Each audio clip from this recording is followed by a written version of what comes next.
quién es nuestro conferencista. Él es Darwin Vargas, profesional en comercio internacional y mercadeo con especialización en alta gerencia profesional, internacional en coaching ejecutivo y empresarial, coach ontológico. Además, coach ejecutivo Scrum Master, certificado como maestro autorizado. Bien, también es miembro certificado, socio fundador de John Maxwell Team, creador de los programas Neurogerencia, Neuroemprendimiento, Líder Coach 4.0, Neuroventas, Vendiendo con estilos de personalidad y el poder del autocoaching. Bien, vamos a ir saludando aquí a los invitados que tenemos, a los asistentes, perdón, que tenemos el día de hoy, como Carlos Mauricio, que es director de proyectos y tecnología, empresa del transporte integrado de Bogotá, conectado con nosotros. Tenemos por acá también a Elsa Puerto, Feni Liliana, Fernando Neira, Gloria también está conectado Joan también con nosotros aquí el día de hoy, José Ignacio, Kelly también conectada con nosotros, Lisette también conectada acá, Luz Marina también, María Liliana conectada también a esta hora. También tenemos, por ejemplo, acá a Nubia, a Ramón, tenemos también a muchos seguidores que están aquí el día de hoy participando de estos espacios. Por ejemplo, Hilda Correa también, que nos saluda, nos dice buenos días para todos. Bien, sin más preámbulo, voy a invitar a nuestro conferencista para que active su cámara, su micrófono y nos comente cómo se encuentra la mañana de hoy, qué tal la energía para abordar este tema tan importante. Bienvenido. Hola Carlos, qué gusto saludarte. Buenos días a todos. Perfecto, Darwin, muchas gracias por estar con nosotros. De inmediato le voy a entregar los permisos de presentación y yo voy a invitarlos a todos ustedes para que participen con preguntas. Desde ya pueden dejarnos esas preguntas a través del chat o también de las redes sociales donde está transmitiéndose esta señal. La idea es que en los últimos 15 minutos de este espacio, que recuerden va hasta las 12 del mediodía, podamos resolver estas dudas con nuestro conferencista invitado. Bien, Darwin, muchísimas gracias nuevamente por estar con nosotros. Este espacio es todo tuyo. Nos vamos a ver entonces más adelante para resolver las dudas de los participantes. Claro que sí, Carlos, y como siempre, gracias por tu ayuda y colaboración. Y importante que voy a ir a hacer unas preguntitas durante el transcurso de esta sesión, porque me gusta que interactuemos, que estemos todos participando, que tengamos en cuenta mucho la información, pero no solamente el tema de la información, sino cómo la podemos aplicar. Entonces, el día de hoy vamos a hablar de estos equipos de trabajo, y cuando hablamos de estos equipos de trabajo, cómo motivarlos en épocas de crisis. La primera pregunta que me surge y que todos se pudieran hacer es, si es épocas de crisis, ¿qué es crisis? O sea, ¿por dónde podemos empezar? Y la dividí en 5 áreas para que la tengas muy clara. Recuerda tomar nota clarísimo de lo que se te viene a la mente en el momento en el que estás escuchando o en el momento en el que ves información, pero no tanto de la nota de lo que tienes aquí. Punto 1, ¿qué es una crisis? 2, importancia de la motivación en los equipos, la diferencia entre un equipo y un grupo de trabajo, la seguridad psicológica y un punto clave al final que te va a tocar es el coaching de equipos. Entonces, quiero que lo dividas así en 5 partes, porque no podemos entender cómo motivar a alguien durante un tiempo de crisis si no sabemos, pues, qué es una crisis. Hay una ISO que se llama la ISO 22301, ¿sí? Para que todos lo tengamos en cuenta. Y esta norma internacional es una norma que se creó con la finalidad de darle gestión de la continuidad de los negocios. Y la ventaja que tiene esta ISO de 23301 es que ayuda a las organizaciones a prevenir, escucha esto, prevenir, preparar y responder con el fin de recuperarse de incidentes inesperados. Entonces, ¿cómo define la ISO 22301 esto que llamamos crisis? Una situación con alto nivel de incertidumbre que afecta las actividades básicas y o credibilidad de la organización y que requiere de medidas urgentes. Ojo, escucha esto.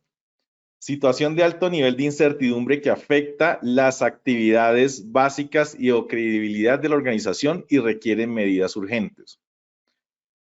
Una crisis es todo evento que pueda poner en peligro los activos financieros, la reputación e incluso la propia continuidad y supervivencia de la organización.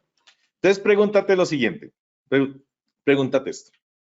En este punto, estamos aquí, o sea, si viniste aquí es porque quieres empezar a entender un poco acerca de este tema de cómo manejar los equipos de trabajo, tanto remotos como desde la perspectiva presencial. Y no sé si han notado a nivel organizacional o a nivel de redes sociales la problemática que hay de las personas que no quieren regresar a sus trabajos, ¿sí? Y no sabemos cómo motivarlos o cómo hacerlos que de verdad se empoderen por ese trabajo o que quieran regresar. Los que viven en Bogotá han notado muchísimo los cambios del tráfico. Entonces, la gente pudiera de alguna manera ser mucho más efectiva, no yendo a sus oficinas y trabajando desde casa, siempre y cuando las personas identifiquen las acciones a hacer, las ejecuciones que deben realizar, los parámetros que deben cumplir y todo esto diseñado de la mejor manera. Ahora, me devuelvo a donde estamos hablando de crisis. Ya empezamos a ver que empezamos a determinar que sucedió en todo el mundo. O sea, ya nos dimos cuenta que sucedió en todo el mundo. O sea, ¿qué quiere decir? Que uno de esos parámetros claros es que le sucedió a muchas personas o a muchas empresas. O sea, desde la parte interna sucedió algo y desde la parte externa sucedió algo. Ahora, estás perdiendo actividades básicas, estás perdiendo credibilidad, estás perdiendo reputación, estás perdiendo continuidad, está en contra de la supervivencia. Pregúntate eso primero para saber si estás en punto de crisis. Entonces, ¿qué sucede? Es imposible estar exento, ¿sí? Es imposible estar exento. Espérenme aquí, ahí estoy compartiendo, espérenme, reviso si estoy compartiendo. Correcto, estamos viendo tus diapositivas. Sí, disculpa, es que no veía dónde se ve la diapositiva. Es imposible estar exento de enfrentar, espérame, porque es que no la veo toda, de enfrentar una crisis dentro de las organizaciones. Es por ello que es responsabilidad de los líderes de cada área prevenir situaciones, así como contar con un protocolo para afrontar los tipos de crisis que puedan suceder en la empresa. Siempre hemos escuchado una cosa que es supremamente interesante, que es que los líderes deberían tener visión. O sea, siempre escuchamos esto. Decimos los líderes deberían tener visión. Los líderes como que ven un poco más allá de lo que normalmente ve otra persona. Aquí es donde se pone en práctica esto. Aquí es donde se pone en práctica. Entonces, la primera pregunta sería esta. ¿Qué tanto estás viendo a futuro y qué tanto estás pronosticando algo que pueda suceder con tu empresa? Resulta que a veces son cosas que suceden y que pasan dentro de esas organizaciones, pero los líderes de cada área deberían entender estas situaciones y contar con un protocolo. Y te preguntarás, oye, Darwin, ¿cómo podemos hacer para tener ese protocolo de alguna manera? Y resulta que hay un señor, hay unas personas que llaman Pearson and Clare, en 1998 dijeron una cosa sencilla y es que la principal característica de una crisis es que proviene de una situación que se sale de la normalidad y que afecta directamente algún aspecto, área, proceso de la organización y que existen dos tipos de crisis, ¿sí? Entonces quiero que veamos esto, dos tipos de crisis. ¿Qué quiere decir esto? Hay unos tipos de crisis que son de factores externos y hay otros tipos de crisis que son de factores internos. Entonces, cuando lo vemos de esa manera, decimos, ¿cómo así? ¿Hay factores internos y hay factores externos? Sí, claro. Entonces, cuando vemos que existen esos tipos de factores internos y factores externos, entonces lo primero que debemos saber es cuáles son esas crisis que nos están afectando. ¿Son daños ambientales? ¿Son procesos y accidentes que existen?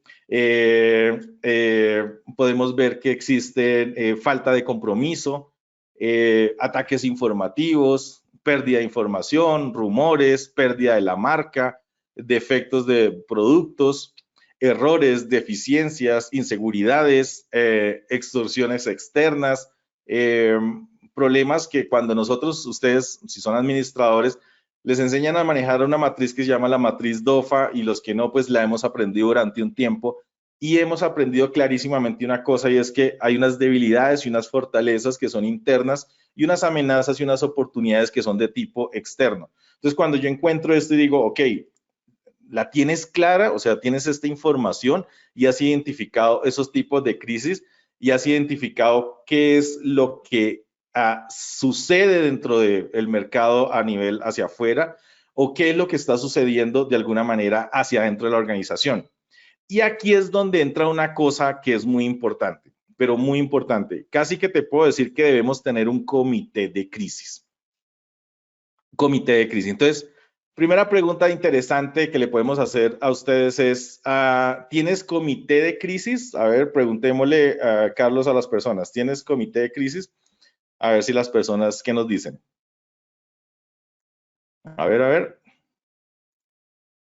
Correcto, nos dicen que no tienen, que tienen, pero de riesgos de crisis no. La mayoría nos dicen que no tienen comité de crisis.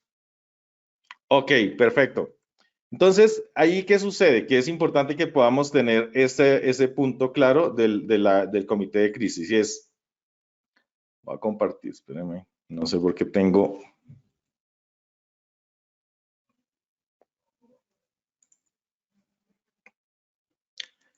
Estos son unos puntos claves o son unos pasos para poder tener un plan de gestión de ese comité. Entonces, ¿qué pasa? Lo primero que debemos crear es, pues, crear un equipo. Hoy estamos hablando de cómo mantener un equipo en tiempos de crisis. Entonces, lo primero que vas a crear, pues, es ese equipo de trabajo. ¿Qué es importante que tengas en cuenta aquí? ¿Sí? Y toma nota de esto. Cuando se va a identificar un estilo, se identifican estilos de comportamiento, debemos ver cuáles son los estilos de comportamiento que mejor se relacionan. Si ustedes son de área de recursos humanos, esto me lo van a entender buenísimamente, o si son del área de liderazgo, directores o demás, pero van a entender clarísimo que cuando yo gestiono, cuando yo identifico y cuando quiero crear un equipo, lo primero que debo hacer es identificar los estilos de personalidad, y eso me va a ayudar a poderlos interactuar y entrelazar. Entonces sabemos que hay estilos de personalidad autoritarios, detallistas, estables, persuasivos, ¿sí? Eso es un punto importante, porque hay personas que van más a las soluciones que a prepararse o a planificar para esa gestión que puede ir más allá. Entonces, dentro de un equipo debe haber una persona de tipo autoritario, debería haber una persona detallista. Yo te recomiendo que por lo menos hayan 2 de tipo detallista, personas estables que ayuden a continuar los procesos y personas persuasivas que ayuden a integrar los equipos de trabajo. Entonces, uno de los puntos aquí es que evalúan el riesgo, o sea, evalúan este proceso, entonces evalúan el riesgo. ¿Cuál podría ser el riesgo posible que podríamos tener? Después de eso, lo que se hace es se determina el impacto, se consolida el plan y se revisa y se empieza a actualizar. Entonces, aquí es un punto importante que puedas ver. ¿Por qué? Porque si te estoy diciendo aquí en este punto, dice, afrontar los tipos de crisis, así como contar con un protocolo para afrontar los tipos de crisis. No estamos exentos de que suceda, no estamos exentos de que suceda dentro de las organizaciones algo, pero sí deberíamos tener un plan de gestión que nos permite a nosotros crear un plan donde yo puedo evaluar ese posible riesgo que podamos tener y esas crisis que podamos tener a futuro o en este punto, y sobre eso consolidar un plan y revisar y actualizar y mantenerlo siempre, siempre al día. Con esa finalidad, precisamente, es con la que se hace, que se debe entender y clarificar qué es lo que es esa etapa de crisis. Entonces, ¿cómo te ayuda, por ejemplo? Esta ISO 22301 te ayuda muchísimo a desarrollar esa continuidad y a ver de qué manera yo puedo prevenir, preparar, responder y recuperarse de los incidentes. Ese es el primer punto. Ok, ya identificamos qué es una crisis. Ya identificamos, ok, identifico qué es una crisis, punto 1. Segundo punto, digo, tengo un plan, que es este plan de gestión, para poder no entrar en apagafuegos, sino en poder hacer y ejecutar las acciones. Ahora, entremos a lo siguiente. Si esto se llama equipos de trabajo y se llama cómo motivarlos en tiempos de crisis, ahora la pregunta sería, ¿cuál es la importancia de motivar a los equipos? O sea, ¿cuál es la importancia? Uno, miren, una persona motivada rinde muchísimo más. ¿Por qué rinde más? Porque se siente más importante. O sea, cuando una persona está motivada, no tiene ningún problema, ni el tráfico, ni hacer muchas cosas. A veces uno se puede quedar hasta tarde trabajando sin problema. O sea, porque estás muy motivado. Y lo otro es que la ejecución de las acciones que realices las vas a hacer mucho más efectivas, mucho más eficaz. Entonces, cuando uno ve que una persona dentro de una organización se encuentra motivada, siente que es importante, siente que está aportando, siente que rinde más, siente que el día funciona. Y para eso, como ahorita vamos a ver unas herramientas, pero ¿qué quiero decirte en este punto clave? Es, si quieres que tu gente se sienta de esa forma, uno de los parámetros importantes que debe tener es clarísimo, es ¿qué es lo que debo hacer? ¿Qué es lo que debe hacer? Miren, no hay cosa peor que entrar a una organización o entrar a una empresa nueva. O sea, miren, la gente entra con un compromiso, con una emoción, con una motivación, porque acaba de arrancar una actividad nueva.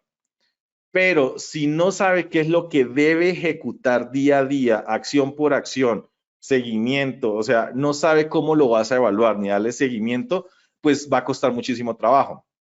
¿De dónde saco esto? Miren, nosotros hemos hecho evaluaciones de desempeño, evaluaciones 360, eso de la parte de lo que hacemos dentro de nuestra empresa, evaluaciones de desempeño, evaluaciones de clima, medición de cultura, y casi siempre encontramos dos cosas importantísimas. Una, que la gente a veces no se siente motivada porque no sabe cómo está siendo supervisada. Miren, eso es supremamente importante.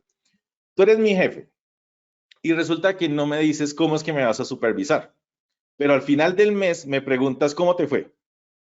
Y no hay parámetros y estructuras claras, por eso se habla de los OKR, por eso se habla de los KPIs, por eso se habla de los objetivos. Porque cuando nosotros tenemos identificado esto, sabemos cómo medir a la persona. Y al medirlo, sabe la persona qué debe ejecutar. Y si la persona sabe qué debe ejecutar, sabe qué le puede dar cumplimiento. Y si sabe a qué le puede dar cumplimiento, pues sencillamente sabe qué es lo que tiene que hacer. Y si sabe qué es lo que tiene que hacer, empieza a rendir más y empieza a ejecutar acciones. Ahora, ¿qué otra cosa puede pasar? Otra de las cosas importantes es que aumenta esa sensación de pertenencia de la empresa y del equipo. O sea, yo me siento comprometido, me siento empoderado, tengo muchísimas ganas de meterle más la ficha, aporto más ideas, quiero que se haga esto, quiero que se haga lo otro. O sea, empiezo a darle muchísima más información. Y allí es donde empiezan a aparecer las ideas. Ahorita que veamos más adelante otro tema, se vas a dar cuenta de la importancia que tienen las ideas. Miren, les cuento algo muy honesto. Hace un tiempo trabajé en una empresa y en esta empresa aportar ideas no era lo más adecuado posible. O sea, tú llegabas y dabas una idea y decías, no, eso ya se hizo antes, entonces no se puede hacer. Ok, vale. Aportabas otra idea, no, eso ya no se puede hacer porque tal cosa. O aportabas otra idea y dale, y dale. Y cada vez que aportabas una idea, pareciera que no, pero no me pasaba solo a mí. Le pasaba parte del equipo con el cual yo me encontraba. Ahora, si yo tenía un equipo de 40 personas trabajando conmigo, ¿qué crees que era lo que sucedía de ahí para abajo? Si la persona que estaba más arriba mío no permitía que se dieran ideas, entonces, ¿qué harías tú un poco más acá? ¿Pedirías ideas para poder mejorar si las ideas no pueden subir? Entonces, puede que hagas ejecuciones dentro de esta parte. Ahora, ¿qué tanto limitas tú esta parte? O sea, el jefe limitándote a ti. Ahora de aquí para abajo, ¿tú qué tanto limitas a la gente para que aporte ideas? Y las ideas solo aparecen si la gente está motivada a darlas. Por eso es que es importante que la gente se sienta motivada.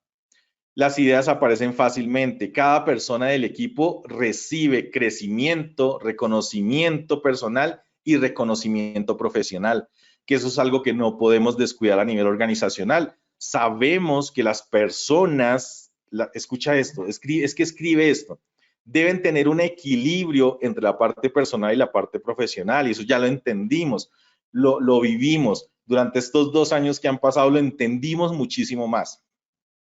Pero a veces pareciera que no importa el equilibrio, sino solo los resultados.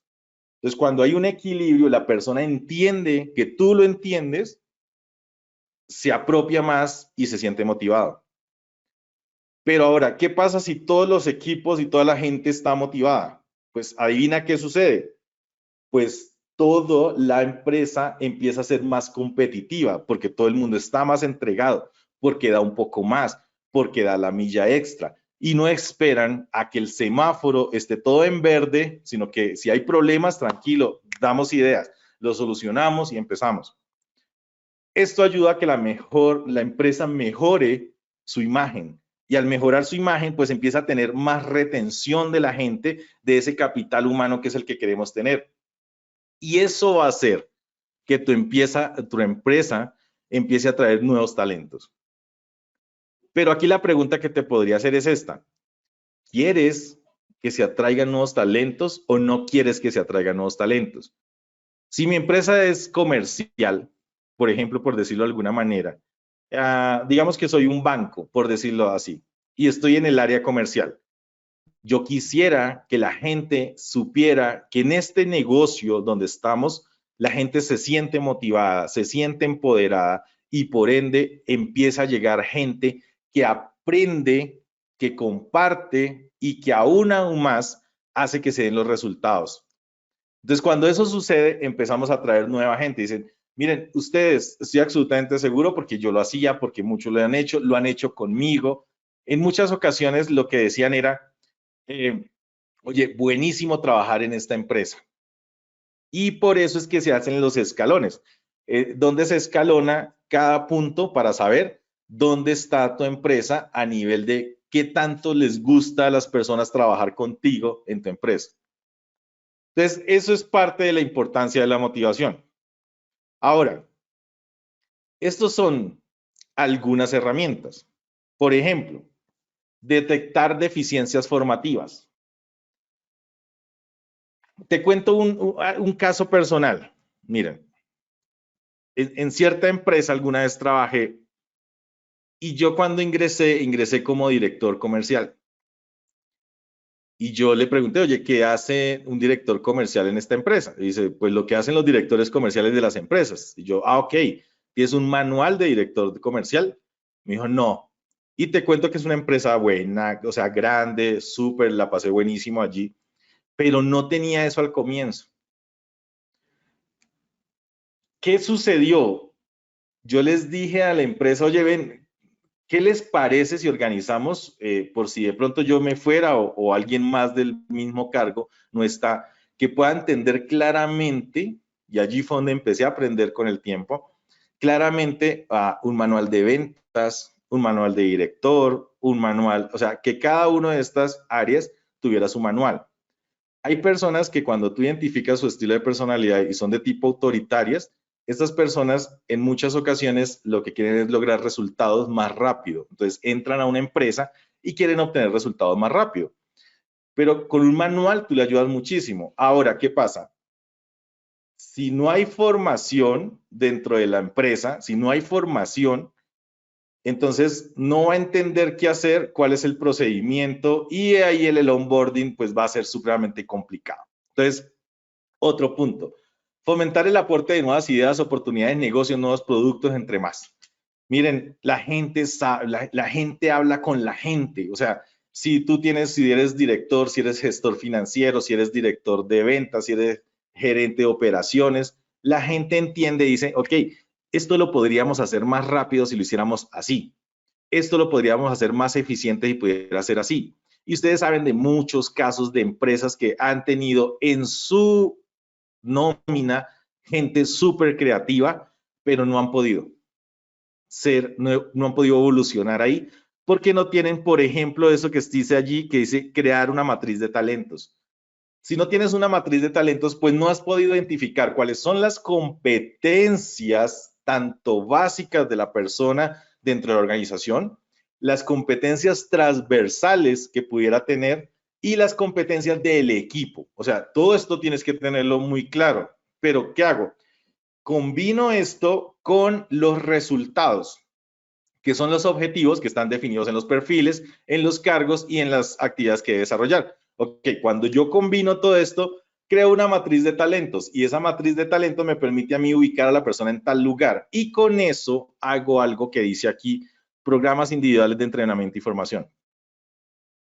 Debo identificar los estilos de personalidad, debo identificar su DIAP, o sea, cuáles son sus deseos, sus intereses, sus actitudes y sus valores. Si identifico clarísimamente esto de deseos, intereses, actitudes y valores, cuando lo puedo identificar, ok, quiere decir que en ese punto sé si la persona es emprendedora, si es social, si es conservadora, si es una persona analítica. Cuando identifico todo esto, se me hace más fácil como líder poder motivar a la gente, porque sé cómo me puedo comunicar contigo, cómo te puedo coachar, cómo te puedo gerenciar, cómo te puedo entregar información, cómo te puedo analizar, cómo puedo entregarte datos, cómo puedo solicitarte retroalimentación, todo esto. Recuerden que la retroalimentación es de ida y vuelta y la preparación de la retroalimentación tiene que ver muchísimo con la ejecución de la acción que realizó la persona durante un tiempo que tú dijiste, voy a cuadrar con esto que suceda de esta manera. Darle la posibilidad de comunicarse, ofrecer recompensas, generar retos y proyectos. Mire, una persona que sea de tipo de deseos, intereses, actitudes y valores, de tipo emprendedora y que sea una persona de tipo autoritario, es una persona que es una persona que le molesta prácticamente la rutina, que como que se siente incómoda en ciertos procesos rutinarios. A esas personas hay que darle proyectos nuevos, hay que darles nuevos retos, hay que aumentarles las acciones que pueden desarrollar y se van a entregar muchísimo más. Trabajar inteligencia intrapersonal. Miren, una cosa es como yo me veo, otra cosa es cómo me ven los demás y otra cosa es esa inteligencia que tengo hacia mí de cómo me veo yo y de cómo veo el equipo de trabajo y cómo nos relacionamos con las otras personas. Otro punto clave. Establecer perfiles donde claramente estén establecidas las tareas, las responsabilidades y estén descritas y que sepan cómo me van a medir. Recuerdan que les dije que habían dos cosas. Una es que la gente no se siente supervisada y dos es que la gente no sabe qué hacer. Entonces, cuando la gente o con las personas con tus colaboradores no saben qué hacer, pues no saben hacia dónde ubicarse, no saben hacia dónde caminar. Y si no saben hacia dónde caminar, pues mucho menos los vas a saber motivar. Por ejemplo, no pueden tener metas concretas y claras. Y aquí me surge una cosa y es, ¿cuál creen que puede ser la diferencia entre un equipo y cuál puede ser la diferencia entre un equipo y un grupo? ¿Cuál se les ocurre? A ver, Carlos, preguntémosles, ¿cuál puede ser la diferencia? ¿Qué crees que nos dicen ahí? Perfecto, vamos a invitar entonces a los asistentes para que nos respondan a estas diferencias entre grupo y equipo. Por ahora, pues estamos esperando que participen. Ya recuerden que hay algunas preguntas, las vamos a trabajar faltando 15 minutos de esta sesión. Recuerden, vamos hasta las 12 del mediodía. Por ahora, pues ninguno se anima a decirnos estas diferencias entre grupo y equipo. Por acá nos dice Carlos Mauricio, ya llegó una. Un grupo, cada uno trabaja en sus cosas. Un equipo es donde todos trabajan por un mismo objetivo. Carlos nos dice, Carlos Valenzuela, grupos unidos por factores externos. Marcela Suárez, equipo, cada uno cumple una tarea. Jamie Xiomara, un grupo va cada uno por su objetivo, el equipo por objetivo en común. Vale, buenísimo, gracias. Miren, un grupo es un conjunto de individuos. Si ustedes ven los dos gráficos, el del lado izquierdo, pues para mí, el del lado izquierdo donde está el círculo, ese es el grupo y el otro es el equipo de trabajo. Entonces, ¿qué pasa? Un grupo normalmente cada uno tiene un objetivo en común y cada uno desarrolla sus competencias y sus habilidades para el bien de la empresa. O sea que un grupo tiene pues prácticamente esa estructura y un grupo funciona como un sistema abierto de interacción con el entorno, ¿sí? Entonces todos actúan entre todos. Pero un grupo, perdón, un equipo de trabajo, ¿sí? O sea, cuando estamos trabajando con un equipo de trabajo, las personas desarrollan, van más allá de eso que es. O sea, quiere decir que un grupo como que solamente se fijan en ciertas cosas, por decirlo de alguna manera, o sea, ciertos objetivos a nivel grupal, pero cada uno de ellos tiene su propio objetivo. Pero a nivel de equipo, todos quieren lograr un objetivo individual que haga parte de ese cumplimiento, de ese objetivo final. Entonces, ¿qué pasa? Los objetivos, por ejemplo, en los grupos los define la organización y las personas que están dentro del grupo están contratados para llegar a esos objetivos, mientras que los equipos, el objetivo definitivo lo hacen entre todos. O sea, casi todos ustedes pueden obtener esos objetivos claros y eso que va a permitir que el mismo equipo genere objetivos para poderlos conseguir entre ellos mismos. Entonces, cuando uno lo ve de esa manera, dice, ¿cómo así? O sea, cada uno de ellos ayuda a que ese objetivo común que tienen se pueda desarrollar. Miren, en los grupos normalmente las tareas como son, se reparten, o sea, el uno hace una cosa, el otro hace otra cosa y como que pareciera que se reparten tareas. Si ustedes ven el dibujo, ahí se nota muchísimo.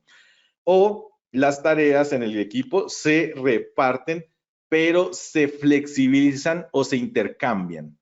Se flexibilizan o se intercambian, o sea que cualquiera puede ayudar y ahí es donde vemos cómo existe una conexión entre todos.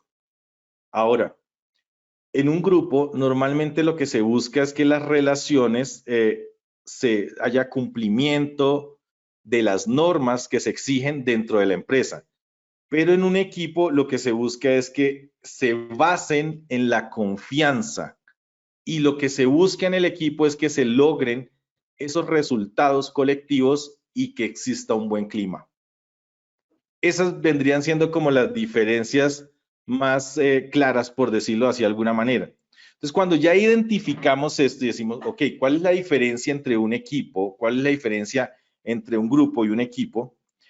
La pregunta sería, ¿ustedes tienen grupos, o sea, perdón, tienen grupos de trabajo o tienen equipos de trabajo? Porque de una forma se maneja un equipo de trabajo, de otra forma se maneja un grupo de trabajo. Y manejar un grupo de trabajo, por ejemplo, los valores no son compartidos. No son compartidos los valores. O el liderazgo, puede que el líder sea impuesto en un grupo. Pero en el equipo, el liderazgo es un rol de estructura del equipo. Entonces, cuando uno ve de esta manera, uno dice, ok, ¿tengo equipos o tengo grupos de trabajo? Ahora, quisiera que mis grupos fueran equipos de trabajo, tengo que hacer que se interrelacionen. Porque si no, los grupos son solamente para cumplimiento de normas organizativas, prácticamente por decirlo así de alguna manera, mientras que cuando es un equipo, la información está en pro de todo el equipo, de toda la gente que participa dentro del equipo. O sea, cada uno de ellos puede aportar, cada uno de ellos puede dar ideas, cada uno de ellos podría tomar el rol de líder en algún punto porque su habilidad le permite hacerlo. Miren, hay una película, es que no me acuerdo, Monster Inc., creo si no estoy mal, Monster Inc. En esta película, yo recuerdo una escena donde el que tiene el ojito este grande llega de primeras y todos, Wazowski, me acuerdo que es, llega Wazowski y, gané, y está feliz porque ganó. Y resulta que él no leyó que al comienzo debían llegar todos. Vean esa película y verás que es muy bueno porque muestra la diferencia entre trabajo en grupo y trabajo en equipo. Y dice, debían llegar todos. O sea que cuando empiezan a llegar todos, pues ya perdieron, porque los demás sí llegaron juntos. Entonces la pregunta es, luego después de eso, hay una actividad donde ellos empiezan a compartir y a formar el equipo de trabajo. ¿Y saben qué sucede? Uno es el líder en una, otro es el líder en otra, otro es el líder en otra. ¿Por qué razón? Porque todos empiezan a complementar. Y esa puede ser la diferencia más grande. Ahora, ¿Qué tiene que ver esto con este tema que les traigo, que se llama seguridad psicológica? Me imagino que han escuchado mucho. Carlos, preguntémosle si han escuchado este tema de seguridad psicológica a las personas. A ver, ¿qué nos dicen? Perfecto, vamos entonces invitando a los asistentes para que nos contesten. La mayoría nos dicen acá que no, Marcela nos dice que no, Sandra también nos dice que no, Carlos Mauricio tampoco, Carlos Valenzuela tampoco conocen de este término. No, la mayoría nos dicen que no, no conocen este término. Vale, ¿por qué les quise traer este tema con la motivación en los equipos? Al comienzo les hablaba yo de que las personas se sienten más apropiadas o más cercanas al líder si tienen la posibilidad de compartir sus ideas, de compartir su información y de ser más eficientes en la gestión y en las ideas. Pero esto de seguridad psicológica tiene que ver con que los integrantes del equipo se sienten a salvo para tomar riesgos y mostrarse vulnerables frente a los demás. ¿Qué quiere decir esto? Que las empresas, hablemos de empresas que tienen gente trabajando en remoto o hablemos de empresas que las tienen trabajando allí en su oficina. Las empresas que normalmente tienen más innovación, los empleados se animan a experimentar y el error es visto como una oportunidad de aprendizaje, más que como un fracaso. Hace un tiempo aprendí una cosa y la aprendí con un golpe, por decirlo así de alguna manera. Y algo que aprendí, que quiero que entiendas es esto. Pareciera que en las organizaciones no estamos viendo cómo ayudarle a la gente, sino que estamos viendo cómo hacerlo caer. Y entonces las personas como que no toman riesgos, no dan ideas, no se sienten vulnerables, por decir así, o sea, no opinan, no sé si se sienten como cuando uno estaba en el colegio, que los profesores siempre le decían a uno, tranquilo, opine, no pasa nada. Cuando estaba en la universidad, diga lo que piensa, levante la mano. Pareciera que en las empresas también las personas no pueden hacerlo porque no se sienten psicológicamente seguros para poderlo decir. Y cuando una persona no se siente así, quiere decir que no va a dar ideas. Entonces, la invitación es a esto, y eso es uno de los elementos claves que te quiero dejar hoy. Empieza una implementación de la seguridad psicológica. Empieza a implementarlo. O sea, ¿cómo lo puedo hacer? ¿De qué manera? Y aquí te traje unas preguntas para que tú puedas observar lo siguiente. En estas preguntas, lo que te puedes dar cuenta es esto. Responde esto. ¿En el trabajo le da miedo pedir o dar retroalimentación constructiva? O sea, pregúntate esto, en cualquier cargo donde estés. Esto es un test que me encontré alguna vez que me pareció espectacular y es parte de lo que nosotros trabajamos dentro de las organizaciones a nivel de consultoría organizacional con mi equipo de trabajo. ¿Se sienten todos los miembros de su equipo de trabajo cómodos en intercambiar unos frente a otros? En el trabajo todas las tareas son urgentes y siente como si pasaran a apagar incendios todo el tiempo. ¿Considera que su trabajo le da un sentido de realización profesional y personal? ¿Conoce claramente las metas y objetivos de su trabajo y de los proyectos a los cuales aporta? ¿Confía en sus jefes o en sus jefes? ¿Confía en que sus jefes lo apoyen y lo defienden? Y esto va mezclado con otra metodología y demás, pero quise traerte estas preguntas nada más para que hagas esto. Ahora, haz lo contrario. Si tú eres gerente, si tú eres director o si eres CEO o estás aquí en este momento escuchando esta información, hazte la pregunta al contrario. ¿Las personas confían en que usted lo apoye y lo defiende? ¿Las personas de alguna manera trabajan cómodos frente a otros? O sea, hazte todas estas preguntas. Y esto te va a dar la posibilidad de que tú digas, juepucha, sí, tenemos un problema aquí de seguridad psicológica o tenemos unas ventajas grandísimas que podemos aprovechar. Y aquí puedes sacar, o sea, le puedes sacar jugo a esta información. Entonces, uno de los elementos, cuando estábamos viendo aquí, de algunas herramientas que puedes utilizar es una que se llama estrategias de mentoring y coaching. Estrategias de mentoring y coaching son algunas de las herramientas que tú puedes usar para ayudar a que la gente se sienta más cercana de ti. Entonces, ¿qué es esto del coaching de equipo? Ya entendimos que es un equipo, ahora quiere decir que el coaching grupal también está dividido en dos. El coaching grupal es personas que se reúnen con fines independientes, metas independientes, objetivos independientes para lograr X cosa. O el coaching de equipo son personas que se reúnen pero con un fin común. Entonces, el resultado de todos es mayor que la suma de los resultados que conseguiríamos de forma individual. Siempre los resultados que vamos a obtener en equipo son muchísimo más grandes que los resultados que tú obtienes como persona individual. Entonces, ¿qué pasa? Si te das cuenta de esto, una empresa, cuando tú formas una empresa, digamos que puedes formar el área de ventas y tú te dedicas a ventas. Luego dices, me voy a dedicar a la parte administrativa, a la parte de impuestos, a la contabilidad, a las ventas, a conseguir nuevos clientes, a hacer programas, a desarrollar X cosas y empiezas a hacer de todo. No te rinde. Hace un tiempo aprendí algo que es, nadie ha hecho nada grande solo, lo ha hecho con equipo de trabajo.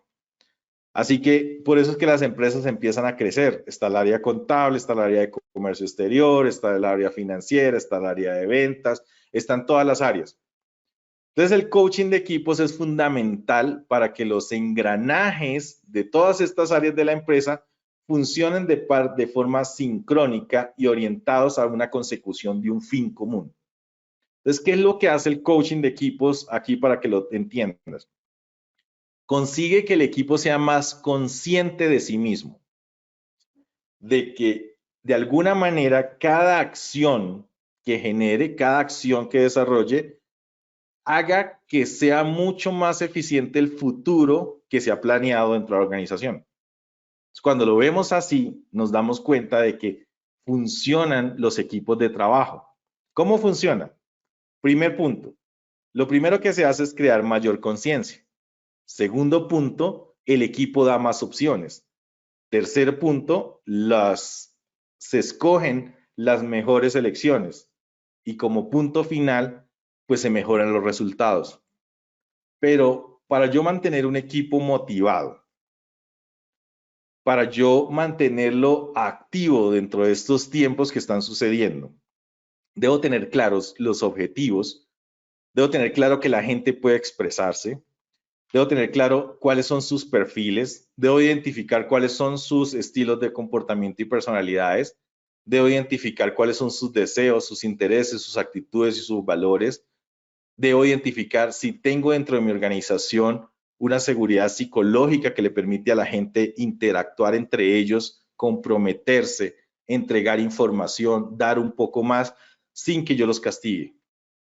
Todos estos puntos hacen que de alguna manera uno se pregunte, bueno, ¿y esto para qué sirve? O sea, ¿para qué nos sirve? Para que la gente y el equipo vea su propia realidad, para facilitar el movimiento de energía, para descongestionar equipos atascados. ¿Qué significa? Hay equipos que como que pareciera que ya no pueden crecer más, como que se sienten atascados ahí en ese punto. Para establecer el rumbo del equipo, porque hay equipos que no saben hacia dónde van. Trabajan buenísimo, pero a veces pareciera que un cambio lo que hace es darle camino en círculos, no los lleva más allá. Que el equipo analice, clarifique metas y objetivos, que se logren identificar esas fortalezas y esas debilidades que podamos tener y que se descubran los valores que sustentan al equipo. Recuerden que hay valores a nivel organizacional, valores a nivel personal y también hay unos valores que podemos tener como equipo. Cuando hacemos esta interacción, cuando hacemos esta unión entre esta información, logramos que la gente se sienta más motivada. Entonces, el coaching de equipos idealmente debe ir acompañado de políticas participativas que generen compromiso, empoderamiento e implicación en una empresa. Así podrán tener mayor efecto. Porque si es algo externo, miren, no sé ustedes hasta qué punto han invertido en formación, en capacitación, en entrenamiento, en el desarrollo de cultura, en evaluación de competencias, en medición de valores, en todas estas áreas que uno puede, pero tal vez no tienes ni un plan identificado de matriz de talentos, o tal vez no hay un empoderamiento de la gente porque no identifica hacia dónde caminamos como empresa y organización. Como último, quiero dejarte esto. En las peores crisis están las mejores oportunidades, y es cuando tu genio y creatividad te llevan al éxito. En las peores crisis, las mejores oportunidades. Todos hemos notado que hay empresas que han crecido muchísimo, han desarrollado nuevos servicios, han desarrollado nuevos productos, pero esto viene de la gente que comparte con nosotros, de la gente que está motivada, que quiere darte más información, que tiene una psicología, o sea, está seguro de que si te dice algo, tú no lo vas a regañar, de que si te dice algo, tú no lo vas a llamarle la atención o no lo vas a hacer quedar en ridículo. Dale la posibilidad de que tu equipo, de que las personas que hacen de tu equipo, hacen parte, puedan hablar, puedan entregar su información, y créeme que esta gente se va a comprometer muchísimo más con cada una de las empresas. Les agradezco muchísimo, muchas gracias. Mi nombre es Darwin Vargas, pueden encontrarme allí en darwinvargas.com. Muchísimas gracias, y Carlos, vamos a las preguntas, a ver si hay preguntas. Perfecto, Darwin, muchísimas gracias por toda la información. Antes de ir con las preguntas, vamos con nuestro acostumbrado sondeo que ya aparece en sus pantallas.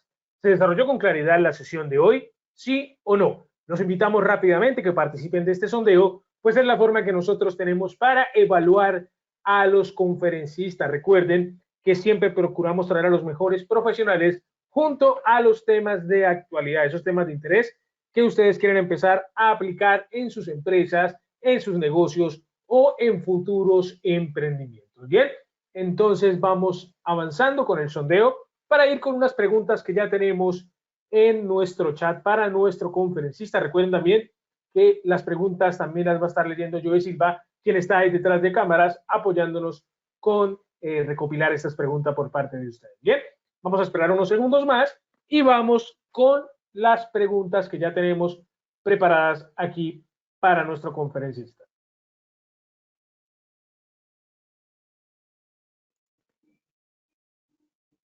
Perfecto, cerramos ya esta fase del sondeo y vamos entonces con las preguntas. Por aquí nos escriben, ¿cuáles son los principales problemas que enfrentan los colaboradores en momentos críticos? Ok, vale, gracias por esa pregunta. Miren, una de las cosas que sucede de lo que pasa con ellos realmente es que, por ejemplo, no han identificado la importancia, o sea, ¿cómo se les puede decir? No han identificado cómo la empresa los apoya de alguna manera. O sea, las personas casi que no pueden identificar cómo la empresa los apoya en ese momento. Pero recuerden que ese momento puede ser tanto de la empresa como de la persona. Entonces, quiero que identifiquemos eso. Si es de la persona cómo puede ayudar, y si es de la persona, cómo la empresa le puede ayudar. Entonces, cuando se unen y el ayuda es mutua, es cuando se puede compartir más, o sea, hay más motivación para la persona que trabaja con nosotros.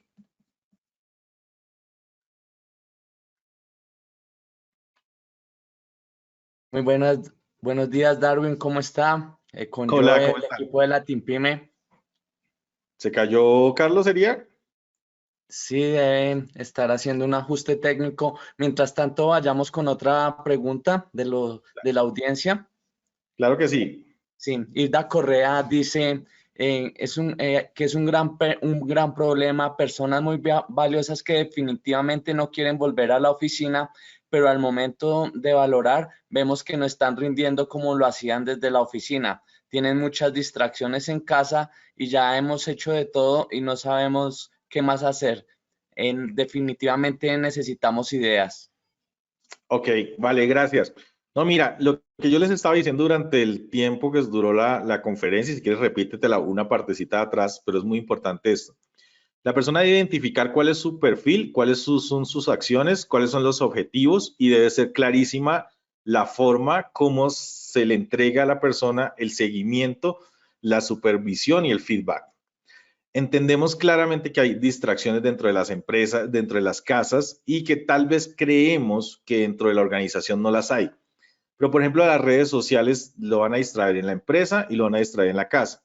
Ahora, ¿qué es lo que pasa? Puede que tener falta de motivación. ¿Por qué? Porque siente que el tiempo no le está rindiendo o puede sentir al contrario que está ejecutando muchísimas acciones adicionales que no debería desarrollar o no las tiene claras. Entonces, mi recomendación es, parte desde el perfil de ver cuáles son lo que debe realizar la persona.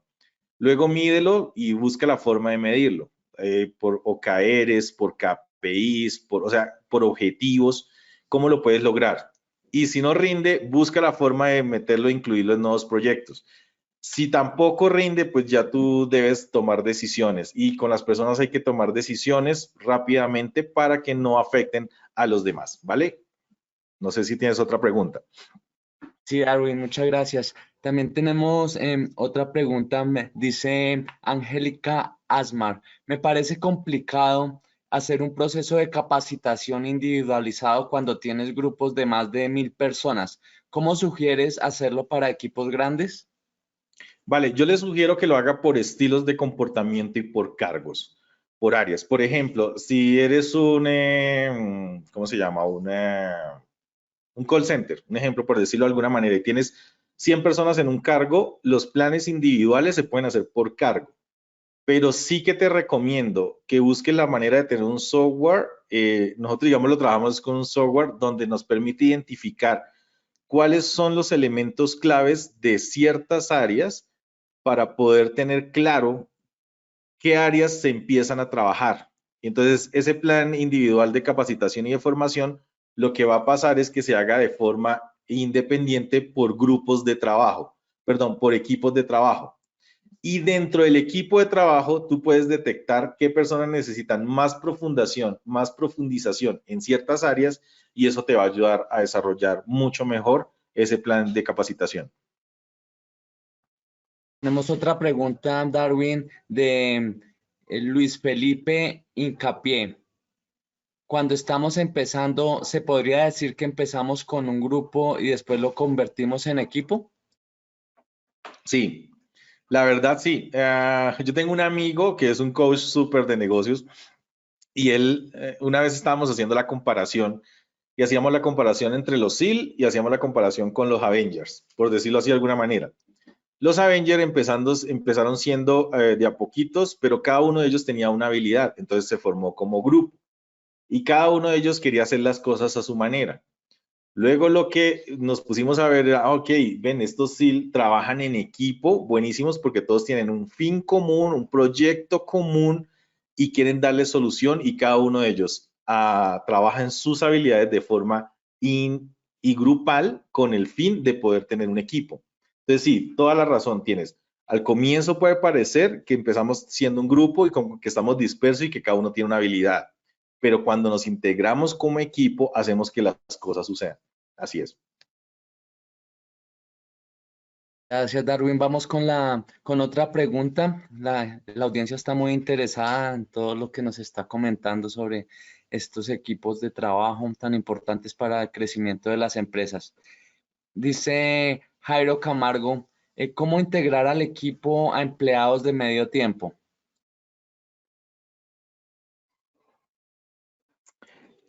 Miren, yo alguna vez trabajé en una empresa donde trabajaba una con orden de servicios y eso parecía que no hacía parte del equipo de trabajo, o sea, parecía que no hacía una parte del equipo de trabajo, pero lo que pude identificar era porque sucedía que hacían actividades donde los que trabajaban digamos, los que tenían contrato fijo o contrato a largo término y demás, eran los que participaban en las actividades y las otras personas se enteraban por las personas que estaban, por las otras, o sea, se enteraban por las otras personas que participaban. Eso también lo vi alguna vez en una empresa donde sucedía exactamente lo mismo con los equipos de medio tiempo. O sea, quería decir que no los hacían partícipes de todas las actividades, no los hacían partícipes de todas las acciones, ni de capacitaciones, ni de recursos, ni de premios, ni demás. Eso puede ser una razón por la que la gente no se sienta motivada. Entonces, Cuando la gente se siente motivada, lo que hace tener es un alto nivel de compromiso, pero el alto nivel de compromiso solo lo identifica si la empresa se compromete con la persona a darle también lo que le da a los otros. Entonces lo que hacemos es, se reparte por alguna manera, por decirlo, si fuera por la mitad, por decirlo así, para poder entender que la persona, cómo se hace partícipe de esas ejecuciones. Si lo puede hacer, buenísimo. Si no, va a quedar bastante complicado que la persona se comprometa. Solamente va a estar implicada. No sé si ustedes sepan la diferencia entre estar comprometido y estar implicado. Yo lo cuento sencillísimo y es que una gallina le dice al cerdo, oye, hagamos un restaurante. Y entonces la gallina le dice, el cerdo le dice, ¿cómo le vamos a llamar? Entonces la gallina le dice, llamémosle huevos con tocino. Huevos con tocino. Entonces, y el cerdo se queda mirando y le dice, no, no, no. Yo voy a estar comprometido mientras tú vas a estar implicada, porque tú solo vas a poner los huevos mientras yo voy a dar la vida por la empresa. ¿Vale? No sé si hay otra pregunta. Tenemos otra pregunta de Nicole Camila Romero. ¿Qué tips nos puedes brindar para mejorar la comunicación en el equipo? Ok. Lo primero que yo siempre recomiendo y que es muy importante es que puedas identificar los estilos de comportamiento de tu equipo. O sea, el primer punto es determina si la persona es autoritaria, si es detallista, si es estable, si es persuasivo, si no. Si quieres saber más de eso, si quieres, comunícate con nosotros, comunícate aquí donde podamos entender esta información, ¿sí? Primero, o mira el diplomado que hicimos hace un tiempo, donde yo expliqué muchísimo, un diplomado de liderazgo donde yo expliqué muchísimo de ese tema. Cuando yo determino los estilos de comportamiento, a mí me queda más fácil yo saber cómo comunicarme con alguien, si soy directo, si tengo que dar datos estadísticos o números, si tengo que entregar procesos o si tengo que trabajar por el área de la persuasión y de la parte social. Eso es el primer punto. ¿Qué es lo que está sucediendo en muchas ocasiones? Que se trabaja mucho sobre cuáles son los tips, por ejemplo, para comunicarse mejor, que es comunicación asertiva, mirar a los ojos, hablar con claridad, o sea, todo esto. Eso es importante, pero no va a darle solución a nada si no identificas cuál es el estilo de comportamiento real de la persona. Entonces, por ejemplo, una persona como yo, normalmente a mí me hablan directo, puntual y sin arandelas. O sea, es la forma como a mí me gusta la comunicación. Si tú eres mi jefe y lo puedes identificar, me hablarías directo, puntual y sin arandelas. Al grano, metas, objetivos, cumplimiento, parámetros, resultados, enfoque y vamos hacia allá. Pero si yo fuera una persona de tipo estable, la forma como tú tendrías que hablarme es, este es el proceso que vamos a llevar a cabo, esto es lo que quiero que hagamos durante este tiempo, este es el punto 1, punto 2, punto 3, punto 4, y eso va a hacer que yo te comprenda lo que tú quieres darme a entender. Cuando yo lo comprendo como empleado o lo comprendes como líder, la comunicación fluye mucho mejor. Si no, es bastante complicado que pueda suceder. Así que las capacitaciones son importantes, pero también hay ciertas pruebas que te ayudan a comprender eso mucho mejor. Darwin, muchas gracias por participar en este espacio de charlas de Latin Pyme, y a nuestra audiencia la esperamos en una próxima conferencia donde conversaremos sobre el Customer Journey, los ciclos de interacción del cliente, donde ofreceremos una visión práctica de cómo diseñar y gestionar una grandiosa experiencia de cliente. Hasta pronto.